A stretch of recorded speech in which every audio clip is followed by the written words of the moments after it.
ये कुत्ता है देखो, ये हमारा मुमा वाला इधर काम करता था। वो कुत्ता है, बड़ा कुत्ता देखो, ये अकेला वो बैठा था, वो विशाल कुत्ता था। और हमारे गौशाला में एक गाड़ी उतर के पैसे कमा के हम जा रहे हैं। उसका गौशाला वाला जो नाम है ना, उसने मसाला लेने पूजा है वरुड़ी में।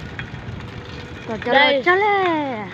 हमारी एक गाय बच्चा दे दिया है, 4-5 मुमा भाई की गाय है। मुमा भाई के पास अभी तक तो अभी 2 ही गाय है।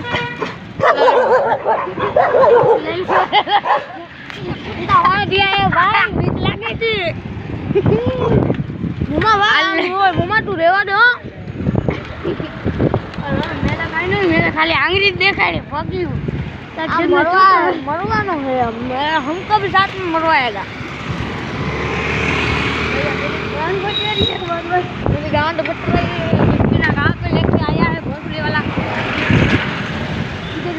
हमारा नाम हाँ, 2 लोगों को वो सीएनजी वाले ने फ्री रख दी थी इधर। कोयड़ू पे नहीं, तारू कोयड़ू मारू तारू की आती तारवाड़ी कुछ गिर गया गाइस, पता नहीं क्या गिरा। गाड़ी है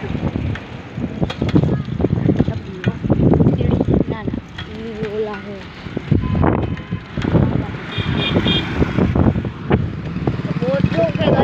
अब हम खड़े हो गए। अपन એમ ન લોકો હું મજા આવે હમણે લીધી હવે માથું મજા જ ન આવે આમ કોને હતી મારો રોડો લેવો હે હવે